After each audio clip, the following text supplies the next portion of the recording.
Pero bueno, hoy el programa caminaba por otros territorios. Soledad, ¿cómo estás? Buenas tardes. Hola, ¿qué tal? ¿Cómo estás? Contanos, Soledad, Soledad Guerra, aclaramos para quienes nos están escuchando, quién sos, a qué te dedicás. ¿Qué tal? Soy Soledad Guerra, docente de la Facu de Arquitectura, doy clases de Morfología 1. Bueno, investigo, hago una tesis doctoral y bueno, acá voy a comentar algo de mi tesis. O sea, vine a compartir un poco de todo eso que uno va trabajando hace un par de añitos. ¿Y cuál sería tu tema de investigación? Mi tema de investigación ronda la arquitectura como práctica cultural y su eje sería las relaciones del arte y la arquitectura, como para no decirlo tan complicadamente, pero sí, es como el arte conceptual influye en la arquitectura en las últimas décadas. ¿Y en este sentido hay algún tipo de relación entre la cultura y la arquitectura? ¿Cuál podría ser ese vínculo? Bueno, hay un tema muy importante que estructura mi tesis, que es la idea de cultura, ¿no? La idea de la arquitectura entendida como cultura. Y esto implicaría corrernos un poco de esa idea de la arquitectura que tenemos como mercancía, ¿no? Entonces, entender la arquitectura como práctica cultural implicaría meternos en el concepto de cultura. Y hablar de cultura, si lo vemos en un sentido que lo plantea Heidegger, que lo plantea otro sociólogo que es Raymond Williams, comenta que la arquitectura está relacionada a la cultura, al cultivar, a la cría de animales. Entonces, la cultura está enraizada en el territorio, ¿no? La cultura es el cultivar la lengua, el cuidado de los animales, el construir, el edificar. Entonces, cultura implicaría, por ende, incluye la arquitectura, ¿no? Incluye esta idea del construir, del habitar. Hay un ensayo muy interesante de Heidegger que trabaja sobre, se llama Habitar, Construir, Pensar. Y bueno, ahí claramente se ven como las relaciones entre el habitar, entre esto que decía recién, el edificar, el cuidado que implica esto del cultivar, entonces, y estas relaciones con la tierra, ¿no? Y el territorio. Entonces, como inmersos en este pensamiento de la cultura, desde ahí miramos la arquitectura. Entonces, pensar la arquitectura en ese sentido nos da como una perspectiva más amplia del asunto y nos corremos de esta idea de la arquitectura de revista, de la arquitectura como cosa de mercancía, ¿no? Sería como el desarrollismo inmobiliario, ¿no? También como que nos alejamos un poco de eso, o eso está incluido dentro. Digamos, es poner en cuestión o poner en un punto crítico la arquitectura en términos generales. O sea, entraría, si vos querés, el desarrollismo, pero pensar un poco más allá la arquitectura, pensar cada uno dónde habita, ¿no? Pensar el habitar, digamos. Entonces, poner en crisis cómo habitamos, qué es lo que queremos de nuestro propio estar, ¿no? Ese estar ahí, que, bueno, Heidegger lo plantea, si lo decimos frescamente, ¿no? El estar ahí, que nosotros conocemos como lo poco que entendemos de Heidegger, pero hay, digamos, una noción que a mí particularmente me interesa, que es la noción de geocultura, que la plantea Kusch, que es un antropólogo argentino que se fue mucho tiempo a vivir a Jujuy. Y bueno, esta idea de geocultura, que parece un pleonasmo, que parece como algo que uno está hablando de una redundancia, ¿no? La tierra y la cultura tiene que ver con la tierra, esa idea de geocultura para Kusch. Implica el apelmazamiento, ese apelmazamiento del territorio, ese habitar e incluso la lengua, ¿no? Entonces, para mí es como un concepto interesante, ¿no? Que te abre más puertas todavía de la que vengo abriendo, atravesar la idea de cultura en la práctica cultural ya te corre, como decías vos recién, te corre de pensar solamente el estereotipo de arquitectura o, si se quiere, de vivienda. Y pensarla como desde la geocultura nos ayuda a pensar desde el aquí, desde lo territorial, desde quiénes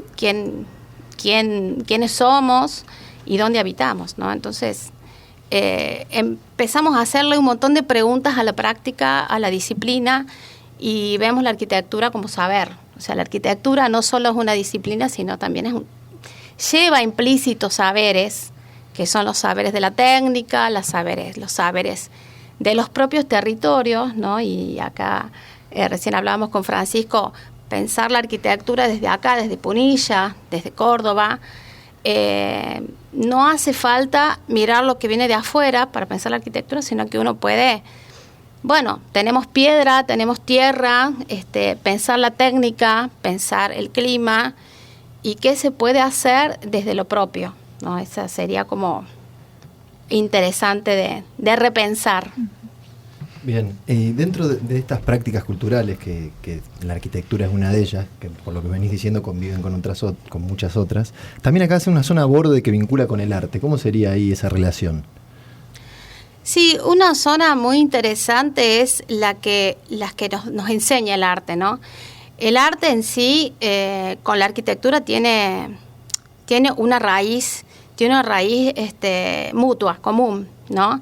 La noción de tecné en la antigüedad, para los griegos, la noción de tecné implicaba todo lo que era arte, o sea, el saber hacer. El estado del arte.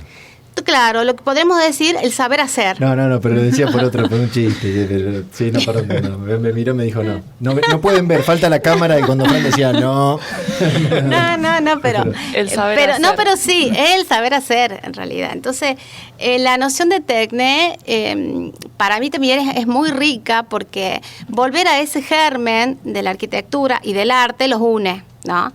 Entonces, ahí es donde uno puede pensar esta idea horizontal entre el arte y la arquitectura, y que permanentemente por siglos se han alimentado mutuamente, o sea, nunca han estado separados, sino más bien como campos que, bueno, sociológicamente o socialmente se fueron como enmarcando, pero sí, siempre la construcción estuvo embebida de lo que venía del arte. El arte fue cambiando, no siempre fue lo que hoy conocemos como arte, como bella arte.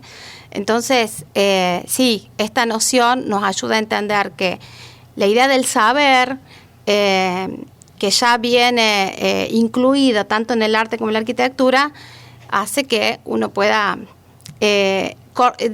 romper esos bordes, romper esos límites y atravesar, ¿no? Algo que se puede decir al respecto, esta diferenciación que se hace de la alta cultura y la cultura popular, ¿no? Cuando uno habla, es lo que más o menos en relación a lo que decía recién, cuando uno habla de cultura tiene que ver con ese apelmazamiento de lengua, de territorio, de modos de hacer, de saberes, y estas son como categorizaciones que tienen más que ver con otras cuestiones, ¿no? De accesibilidad, como decíamos recién, que comentábamos, de ciertos grupos o de comunidades, y de otras que no acceden a determinados espacios. Entonces, prefiero una noción de cultura más amplia, de inclusión, integradora, en donde, bueno, está ese apelmazamiento, ¿no? Conviven las distintas realidades. En este sentido, se estaría hablando entonces de una interculturalidad, ¿no? Donde no solamente se reconocen las diferencias culturales, sino también que se las respetan. En un ideal. Sí, teóricamente. Porque creo que hace referencia a Soledad, a una ciudad que es heterogénea. Claro. A mí me gusta más hablar de trans. A mí me gusta más la noción de trans como una cosa, lo transdisciplinar, no lo que atraviesa, lo horizontal y lo oblicuo en todo caso, más que inter, digamos. Es inclusivo, sí, es inclusivo, es abarcador. Bueno, es como que con un término uno siempre se queda corto, ¿no? Yo creo que son miradas, enfoques, perspectivas. Bueno, creo que las palabras a veces nos faltan para cuando uno quiere hablar de cosas complejas. A veces complejizan, sí. Retomando un poquito lo de las vanguardias artísticas, ¿qué rol, qué lugar ocupan en la arquitectura? Bueno, como decíamos recién, arquitectura y arte siempre estuvieron relacionados, ¿no? Entonces, si nos remitimos a la idea de vanguardia que aparece... Que son los que vienen adelante, ¿no? Los que están... Claro, la idea de vanguardia proviene en realidad de esta idea de los que van adelante en las guerras, sí, ¿no? Sí, viene de ahí. Pero acá nos remitimos a las vanguardias en arte, que son las vanguardias, las llamadas vanguardias heroicas, que son las primeras vanguardias de la década del 20 en el siglo XX. Aparecen como modos de practicar el arte en los que el propio artista se hace preguntas a través de la obra, ¿no? Entonces, una de las cuestiones importantes que aparecen ahí es esto de generar, no sé, obras que se disparan de esto que decíamos recién, se corren de los bordes del campo del arte. Un Duchamp que trae un migitorio y dice, bueno, esta es una obra, implica introducir elementos de la producción serial como una obra. Entonces, más allá del elemento del objeto, ¿qué se está preguntando el artista, no? ¿Qué se pregunta el artista en la década del 20? 1913 creo que es, el migitorio de Duchamp. Ahora, qué encerrona esa, ¿no? Porque en la actualidad es tan contemporáneo que han quedado medio enganchados de eso y ahora como que todo es arte, ¿no? Y no se pudo romper. O sea, el tipo en su momento sí fue una gran ruptura, pero como que digo encerrona porque quedaron atrapados en esa gran vanguardia. Exactamente. El día de hoy, ¿no? Claro, tiene esta cosa como contradictoria, ¿no? Que cuando el arte se hace preguntas desde el propio arte, desde el propio artista, después esto viene consumido como mercancía y bueno, y se vende y bueno, y hoy en día esta cosa el campo del arte tiene esa convive con esta cuestión del arte como mercancía. Pero tiene esta otra faceta de lo inútil, ¿no? Hace rato vos me comentabas de esta idea de lo inútil y que tiene que ver con ese espacio del saber que contiene este germen que les decía hace rato de la técnica. Ese espacio de poder pensar a través del arte, de ese saber, ¿no? Y esto también lo tiene la arquitectura. Entonces, cuando retomamos las vanguardias desde esas vanguardias que se preguntan, que son conscientes de los propios problemas y los propios límites, bueno, en la arquitectura aparecen también esas preguntas, o es posible de dar cuenta de esas preguntas. O sea, el arquitecto tiene esa posibilidad de decir, bueno, desde la arquitectura, desde esta práctica cultural, ¿cómo puedo yo pensar el vivir, ¿no? El habitar desde un lugar determinado y correrme de la idea de arquitectura como mercancía, como mera mercancía? O sea, correrme un poco, ese desfasaje me permite hacerme preguntas desde la técnica, ¿no? Desde una noción de técnica más cercana a la tecné, desde el saber. ¿Tiene que ver también con transmitir algo, comunicar algún mensaje, expresarse dentro, o sea, esta comparación entre vanguardia y arquitectura que estás haciendo? Seguramente que sí, porque la arquitectura tiene esta idea de comunicar, ¿no? De comunicación. ¿Qué queremos decir a través de ese objeto cultural, ¿no? ¿Qué queremos decir? ¿Qué nos queremos preguntar? Y cómo lo queremos hacer, digamos, cómo queremos hacernos esas preguntas. Hay casos muy interesantes en Latinoamérica que son los que a mí me interesan, digamos, abordar, y son casos en los que de alguna manera es posible poner en jaque, ¿no? La arquitectura. Por ejemplo, un caso que es con el que hicieron el flyer del programa hoy es Rafael Iglesias, un arquitecto que yo admiro mucho, murió hace un par de años. Rosarino. Y bueno, y él genera como esta idea de shock, un efecto de shock, ¿no? En sus obras, en realidad, él parte de una idea de técnica. Él parte de una idea que en la técnica es como lo más importante, incluso más importante que, no más importante que el usuario, pero partir de que esto que tiene para decir la arquitectura, ¿no? Entonces, Acá me están pidiendo el mate. La inversión del problema. Yo recuerdo partir de un problema. Claro, pero no lo invertía, daba vuelta a esa idea y bueno, con la técnica sin duda. Pero un arquitecto exquisito, unas obras, la verdad que a mí lo admiro también. La verdad que los que puedan acercarse a la obra de él, del Grupo Americano del Sur, que es como, digamos, son todos grandes, pero bueno, lo que hace él es esto de partir de un problema y básicamente de la técnica y genera siempre ese efecto de shock que es muy vanguardista, ¿no? Bueno. ¿Podrías describir, para quien no conoce una obra característica de él, cómo es, por ejemplo, el ejemplo de la plaza que trajiste para el flyer? Así nos hacemos una imagen mental de lo que estamos hablando. Esta obra, que es una obra que está se llama Parque de la Independencia, son varios salones. Un salón es el baño, los baños que hace él, que también son exquisitos los baños que tiene, o sea, cosa rara ver un baño exquisito. No, porque es muy raro porque es medio traslúcido esta idea de que ves y no ves, eso es muy raro. Para un baño era... Un baño público. Un baño público es todo a lo que estamos acostumbrados, algo tapado, algo enterrado, algo que no se ve. No sé, recuerdo el ejemplo de la Plaza San Martín que está abajo. No, él lo pone en evidencia y muy bien. Sí. Pone en evidencia, o sea, siempre es hacer la contra, ¿no? Sí. Sí, bueno, ¿por qué no puede ser iluminado? ¿Por qué no puede ser transparente? O sea, los baños son iluminados y transparentes, por ejemplo. Y este salón de fiesta, que en el salón de fiesta tiene dos cuestiones claves ese salón de fiesta. Uno es que él, las columnas, que tiene varias columnas, las realiza con los troncos literales, son troncos literales que soportan una losa de hormigón muy horizontal. Y entonces cuando uno se acerca a esta obra de arquitectura, es como que se queda mirando, ¿no? Siempre como que molestan porque no son columnas, sino que son troncos de árboles literales con toda la corteza. Entonces ver una cantidad de troncos de árboles que están sosteniendo una losa horizontal, lisa y llanamente una losa horizontal, es como que te genera ese efecto de vanguardia, de choque, en donde decís, bueno, esto es una obra de arquitectura, pero en realidad me detengo a observarla.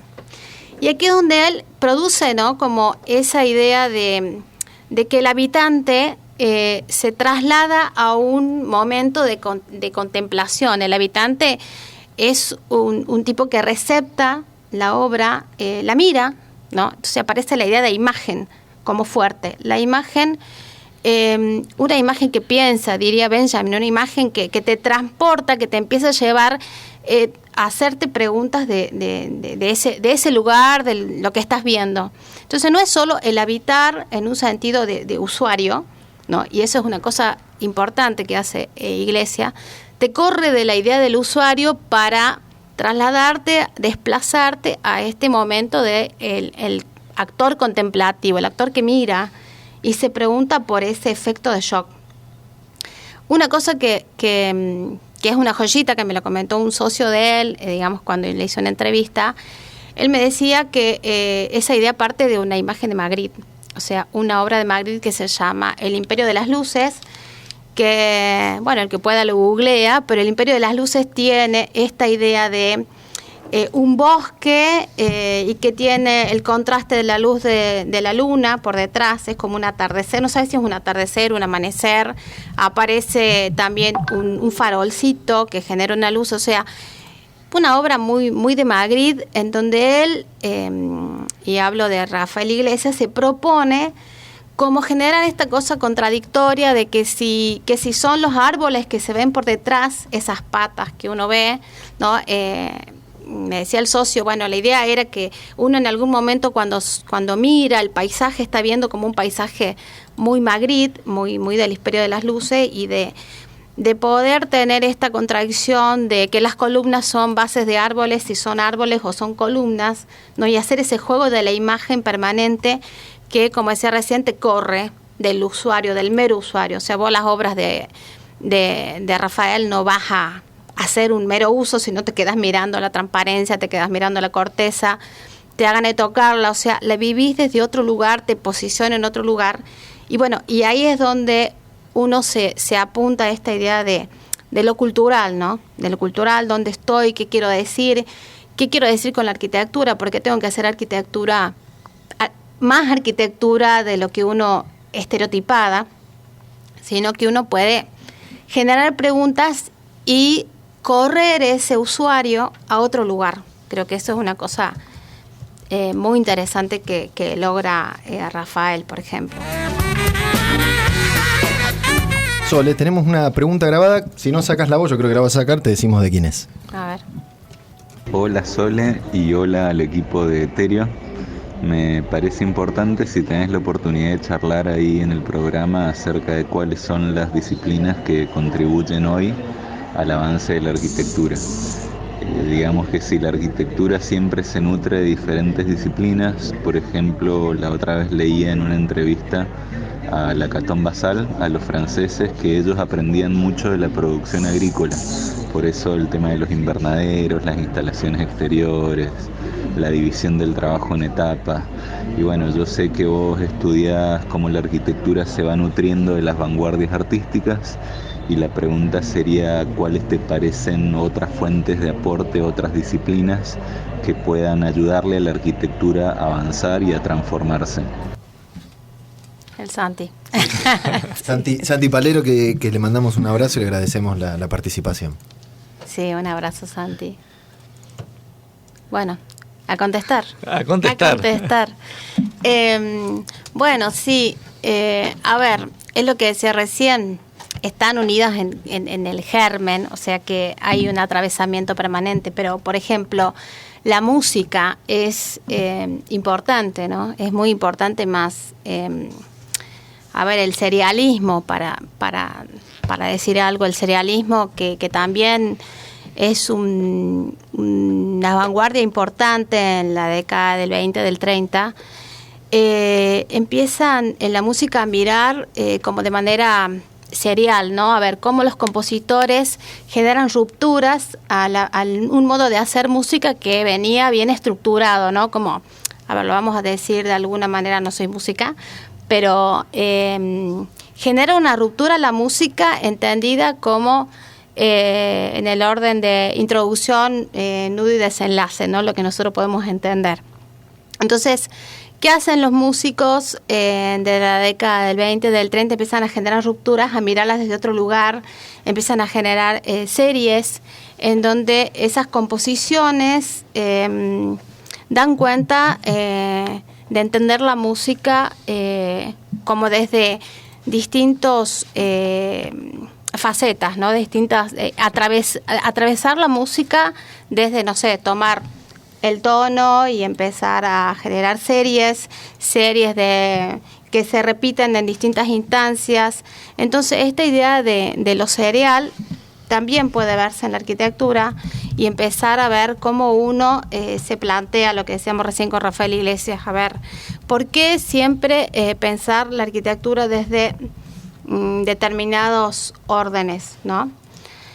Una cuestión, digamos, en la arquitectura se plantea con la modernidad, ¿no? El movimiento moderno, digamos, es un momento en donde se genera una idea de serie en la arquitectura. Entonces, pensar críticamente los órdenes, pensar críticamente por qué el clásico, por qué el neoclásico y demás, el barroco, y generar, eliminar el ornamento, digamos, es una mirada serial de la arquitectura.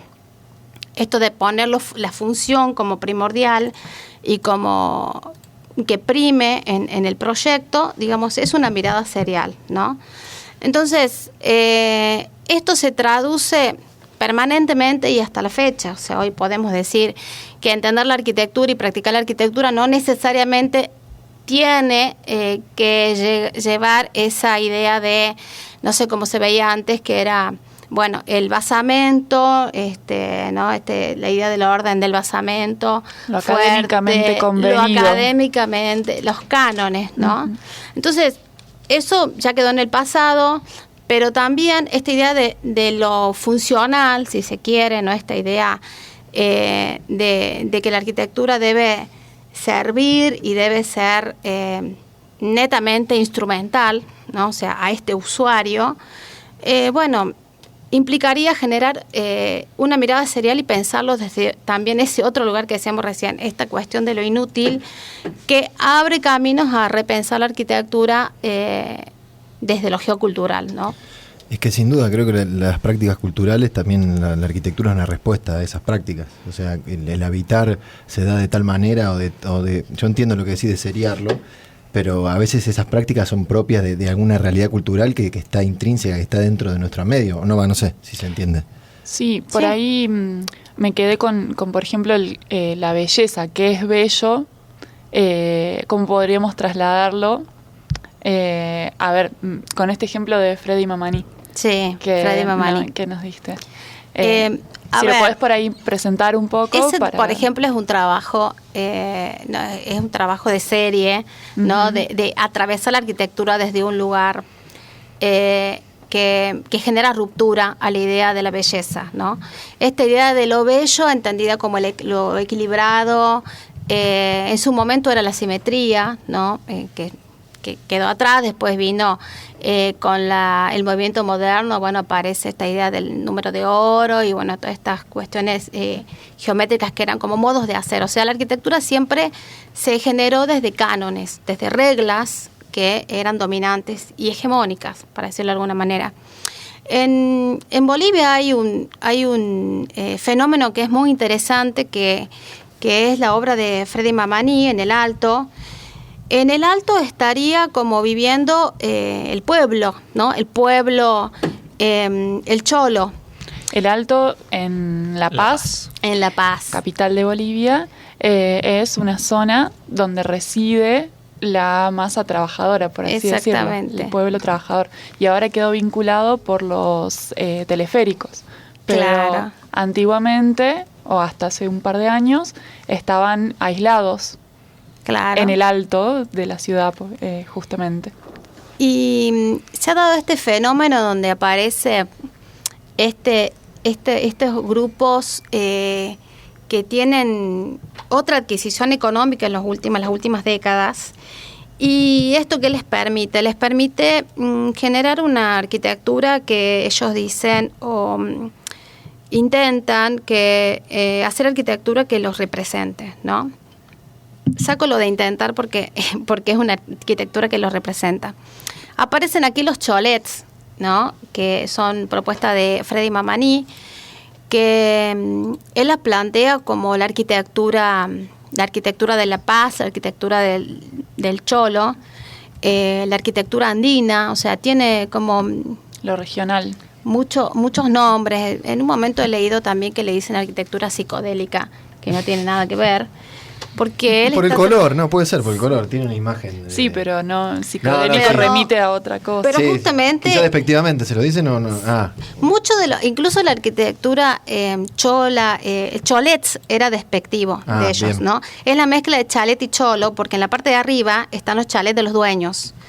Entonces, esos edificios que son muy coloridos, que en los que Freddy Mamani, que es el primero, después empezaron muchos a hacer el mismo trabajo, proviene de las ideas de los tapices que tienen ellos. O sea, él es aymara, entonces él plantea, ¿no? Ahí aparece esto de lo geocultural.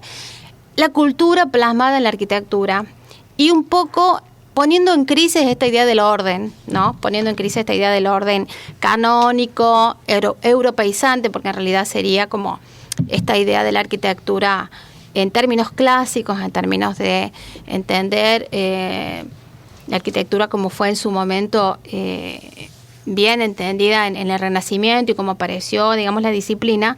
Bueno, él genera este choque. Y hay como discusiones en la Facultad de Arquitectura allá en el Alto, en donde, bueno, esto es o no es arquitectura, tiene como esta crisis en la academia, ¿no? Pone en crisis la academia, en donde para algunos como no corresponde a esta idea de lo bello, a este estereotipo de lo bello al que estamos acostumbrados, para uno eso no es arquitectura, ¿no? Mientras que para otro es la arquitectura de lo propio. A uno los identifica y a otro los pone en jaque, digamos. Exactamente. Entonces, es una discusión muy interesante, ¿no? Esta superposición, porque en realidad es arquitectura. Él estudia arquitectura, él es ingeniero, él empieza como albañil. Y él decide, cuando lo contratan, bueno, plantearle a sus clientes, voy a trabajar desde la cultura aymara. Y eso es lo que genera, ¿no? Y podríamos también continuar para contraponer con otro ejemplo que nos habías como comentado, que era el de Javier Corbalán en Paraguay, si te parece, que él tiene otra... Ahí aparece, digamos, como contrastando también y siguiendo con la línea de lo geocultural, ¿no? Uh-huh. Hace poco estuve en Asunción y atravesé por algunas de esas obras que son muy ricas de allá, de Corbalán, de otros arquitectos también. Y por ejemplo ahí me entero de lo importante que es la sombra, por ejemplo, en el Paraguay, ¿no? El calor, el clima, y cómo la sombra es como una búsqueda permanente de los arquitectos allá en Paraguay. Entonces, entender esto de que en la cultura está lo propio, entender que la arquitectura en Paraguay no puede ser otra cosa que la búsqueda de sombra, y que además otro condicionante fuerte es la economía, ¿no? Hacer con los materiales que están a mano. Y la mano de obra que está La disponible. mano de obra es muy importante, digamos, a ver, que todo lo que uno tiene para construir se vaya en mano de obra y el material ínfimo. Entonces hay como una cosa de recolección importante en el Paraguay, que me pareció muy importante, muy interesante. Y bueno, ahí aparecen casos como la Casa Hamaca, ¿no? Que tiene como una idea de la alegoría de la hamaca, o sea, tiene la metáfora de la hamaca incluida. Pero bueno, esa casa es como uno puede reconocer como una imagen fragmentaria de lo que es la casa, ¿no? Y es una casa muy elemental, hecha de chapa. La chapa viene como en curva y para que, digamos, no se produzca el vuelo de las chapas, digamos, vienen como colgadas unas piedras, o sea, es como una cosa de lógica llama muy elemental, además. Pero vos ves como el objeto piedra que te está dando el peso a las chapas para que el viento no se las lleve. Entonces, son cosas elementales que enriquecen la arquitectura, y es una arquitectura que te da frescura, ¿no? Que tiene mucho de vida al aire libre. Ellos decían, los arquitectos que nos recibieron decían, bueno, el árbol es una cosa fundamental, y que la arquitectura se asemeje al árbol es fundamental. O sea, tener un espacio al aire libre donde colgar la hamaca paraguaya era como elemental. Entonces, esas son las raíces a las que tenemos que volver, entiendo yo, y más en estas zonas, ¿no? En donde la región tiene mucho para decir, la tierra tiene mucho para decir, ¿no? Trabajar arquitectura en tierra, por ahí vienen como modas, idas y vueltas, pero la arquitectura en tierra tiene mucho para dar, para decir. Se hace con una mano de obra, digamos, que tenemos en todos lados. Entonces, tiene que ver con investigar, ¿no? Que el arquitecto se ponga en ese lugar de investigador, ¿no? De investigador de una técnica elemental, de entender qué tenemos acá cerca, cuáles son los materiales y qué se puede llegar a hacer con el clima con el que vivimos también. A mí se me remontan un par de conceptos con lo que me estás diciendo. Uno tiene que ver con esto de un estudio previo y de una lectura realmente abrasiva, si se quiere, del contexto, ¿no? De ocupación, digamos, ante un proyecto de arquitectura. Por otro lado, esta cuestión de transculturación, ¿no es cierto?, de lo que en algún momento estuviste mencionando, ¿no? De que las obras a veces responden a una cultura que no es propia, que no nos es propia, ¿no? Entendiéndolo desde el lugar. Y por otro lado, quizás en el ejemplo de Freddy Mamani, de Bolivia, que tiene que ver un poco con ese despojo, ¿no? de lo que tenemos como socialmente aceptado o entendemos socialmente como buen gusto de belleza, y que por ahí responde a culturas que no nos son ajenas, ¿no? Y a eso lo traigo con lo de colonización. Me parece que son como tres conceptos que estuviste manejando que me parecen que son muy importantes. habría que rescatar, me parece. Bueno, muy bueno. Esa idea de descolonización está como muy presente en lugares como Bolivia, ¿no? Donde hay como una necesidad como de sacarse de encima, ¿no?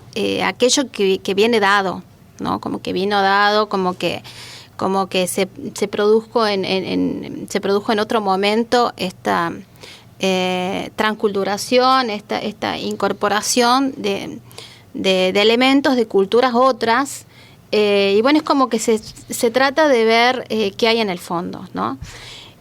Volviendo a Kusch, que comentábamos hace rato, que planteó esta idea de lo geocultural, él tiene como una metáfora muy, muy interesante, y es la del árbol, ¿no?